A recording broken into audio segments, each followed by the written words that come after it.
Thank you. I'm very glad to welcome you, Prime Minister, the Foreign Minister, members of the government here in Brussels today for the second meeting of our Association Council. It comes only a few days after my visit in Tbilisi, where we already had detailed discussions on all the important issues on our agenda. In the wake of Paris attacks, we started condemning these acts and confirming our common determination to counter violent extremism and commitment to our freedoms and values. We then looked at the progress made in the implementation of the EU-Georgia Association Agreement signed in June of last year, and also some of the challenges remaining. It is clear from today's meeting that we are committed to continue Georgia's political association and economic integration with the EU. The need to guarantee a political environment that is calm and respectful is particularly important in this context. Steps or statements that would go against this need to be avoided, as we discussed also in Tbilisi last week.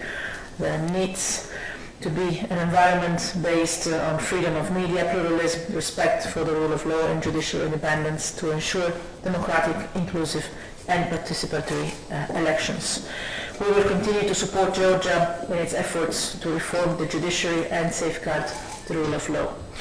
We also welcomed the progress made by Georgia towards visa liberalization, with many benchmarks already being fulfilled.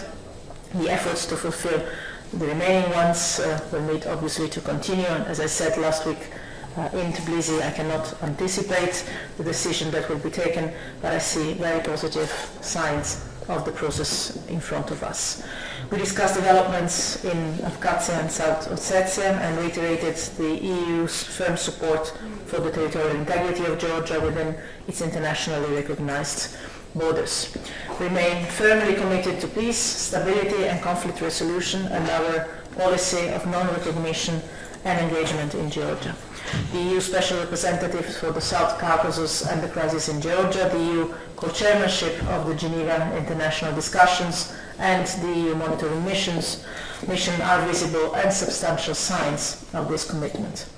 We also expressed appreciation for Georgia's contribution to EU-led crisis management operations and missions in Central African Republic, in Mali and in Ukraine. So let me close by saying that I'm looking forward to continue working together with you, Mr. Prime Minister, with your government, on taking our ambitious agenda forward for the mutual benefit of our citizens. Thank you very much. I'm delighted to be here with you today at the second meeting of the EU-Georgia Association Council. I would like to thank High Representative Mogherini and Commissioner Hahn for their warm welcome. I have greatly appreciated the opportunity to hold these interesting discussions. Today we positively assess the good progress achieved in the framework of EU-Georgia relations since the provisional application of this association agreement. And this agreement, of course, remains the top priority for us. Particularly through political association and economic integration, the pace of Georgia's comprehensive transformation and modernization process has significantly increased. Georgia has registered important achievements in areas such as the consolidation of democracy, strengthening the independence of judiciary and rule of law, fight against corruption, protection of human rights and fundamental freedoms, as well as fostering economic stability and growth. Yet we are determined to deliver more on bringing Georgia in line with the European standards. And of course, in this joint exercise, we value the EU's support, and strong support for Georgia's reform efforts, and hope for further assistance. Particularly, we count on further incentives based on differentiation and more formal principles. We strongly believe that the association agreement is an important investment in the European future of Georgia and opens new progressive ways for greater integration with the European Union. Visa liberalization is one of the critical issues on our cooperation agenda. The Georgian government has spared no effort or resources to fulfill all benchmarks of the Visa Liberalization Action Plan. And we truly hope that our accomplishments will be duly evaluated and will consequently lead to a positive decision on the EU's part to introduce a visa-free travel for Georgian citizens. And we think that such a decision will demonstrate to the people of Georgia that the European choice delivers concrete results. We had a very fruitful exchange of views on prospects for enhanced economic and trade cooperation between the two parties. In light of this, I would like to particularly stress the importance of the DCFTA, which offers us a wide range of opportunities and to ensure economic stability and generate growth, investment and employment, to promote economic modernization, and to create a favorable environment for international and local businesses. During the meeting, we also discussed the security situation in the region, in the occupied regions as well, as a matter of great concern. Despite our rational and pragmatic policy towards Russia, little progress has been achieved in political discussions. Ongoing occupation and installation of barbed wire fences and the signposts indicating the so-called state border along the occupation line are all for the aggravating situation on the ground and have serious humanitarian implications. Of course, we highly value the EU's decisive role and continued engagement in Georgia, its firm support to our sovereignty and territorial integrity, and its effective non-recognition policy. The EU plays an essential role in the Geneva discussions, particularly through the USR for South Caucasus and crisis in Georgia. As the only international monitoring mechanism on the ground, we highly appreciate the presence of the UN in our country. To conclude, I would like to reaffirm Georgia's commitment to the Eastern Partnership as a consolidated policy framework for integration with the European Union. Recalling the outcomes of the Riga Eastern Partnership Summit in May, we are ready to actively contribute towards developing strengthened, closer and differentiated relations within the partnership. Thank you very much again. Prime Minister, High Representative, ladies and gentlemen, I think we can look back with satisfaction at the great deal of progress we both, the European Union and Georgia, have achieved. The EU fully recognizes Georgia's reform efforts and its European aspirations. We congratulate Georgia on the good efforts already made for approximation of Georgian national law to European Union standards. We highlighted Georgia's strategic role in the field of energy and transport connectivity. The accession of Georgia to the Energy Community Treaty will be key to implement the energy dimension of the association agreement. We also welcomed our good cooperation in the area of environment and Georgia's commitment to approximating environmental legislation in line with the association agreement. The Association Council also noted the substantial EU assistance provided to Georgia to support the ambitious political, judicial and economic reforms envisaged in the association agreement and the association agenda. We now have an average of 100 million euro per year available, and I think this is a remarkable amount of money. We thanked Georgia for its active participation in the Eastern Partnership at the summit in Riga, but also for its hosting of the next informal partnership dialogue with health ministers in Tbilisi next week. This will be the first occasion to have a high-level discussion on the European Neighbourhood Policy Review, and this is also a good reason for me to be back again in Tbilisi on that occasion, and I'm looking forward to see you all again in a couple of days. Thank you. Weekly place. Yeah, there's a good sequence here of meetings from European officials in Tbilisi. Ladies and gentlemen, thank you very much.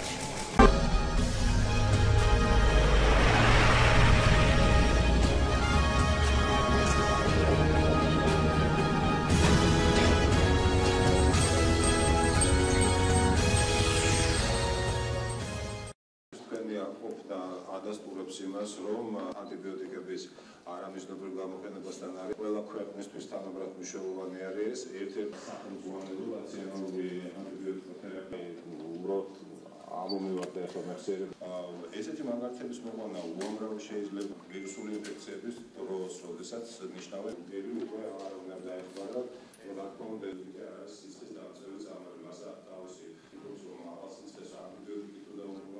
საქართველოში დაიწყო კვირეული საინფორმაციო კვირეული, რომლის მთავარი ამოცანაც არის როგორც სამედიცინო საზოგადოების, ასევე მოსახლეობის ინფორმირებულობა იმ საკითხზე, თუ რაოდენ დიდი მნიშვნელობა აქვს ანტიბიოტიკების რაციონალურ გამოყენებას და რამდენად დიდ საფრთხეებთან არის დაკავშირებული მისი ჭარბი გამოყენება. ჩემი უმორჩილესი სათხოვარი და ცალსახა კატეგორიული მოწოდება იქნება, რომ თვითნებურად მიიღებენ ანტიბიოტიკს. ანტიბიოტიკი არ არის სიცხის დამწევი წამალი, მას აქვს კვლელის ფუნქცია, რომელსაც უნდა ქონდეს ბრძანება, ვინ მოკლას და ვინ არა.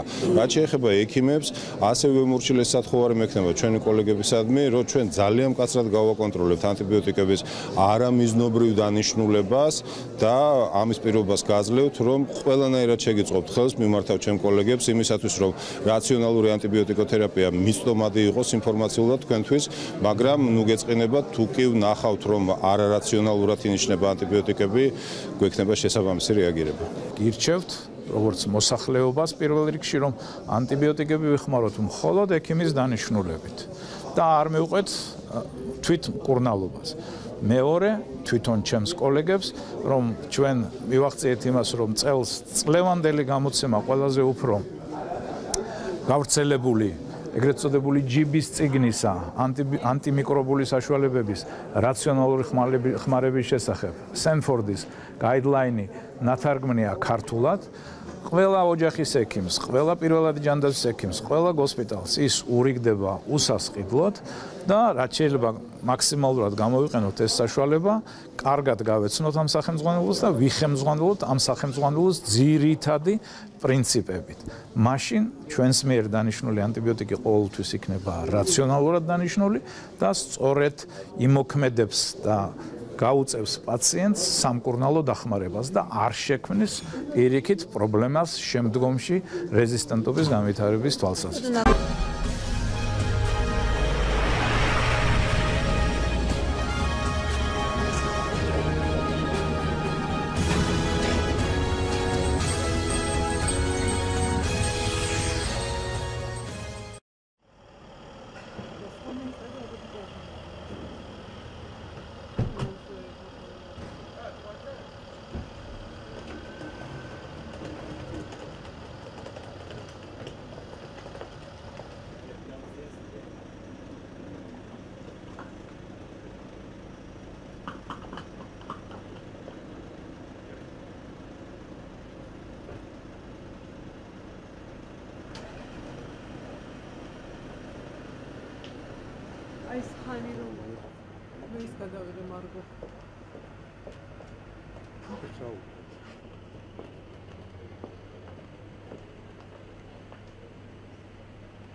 Usually it's very frank and candid discussion, and I believe Friends of Georgia, we mean we are friends, and we really wish the best, and we sounded all problems which are already known.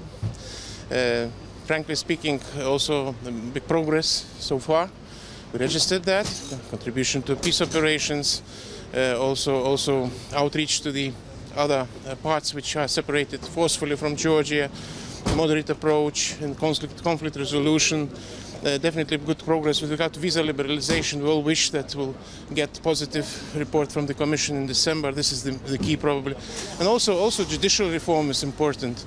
Media freedom is important. All these aspects are important. So nothing new was sounded, but I believe we really wish, as it was said by the Minister himself, to decrease internal political temperature and to consolidate pro-European forces to get results. Look, it's about the progress Georgia has made and how we can further intensify our level of cooperation with Georgia. We have now the DCFTA. It's about the implementation. It's about supporting diversification of economy. It's about further strengthening independence of the judiciary, strengthening rule of law, but it's also about all the still necessary efforts. But I'm very confident on, this was my last comment, and it's about the last meters for having a positive report on the visa liberalization.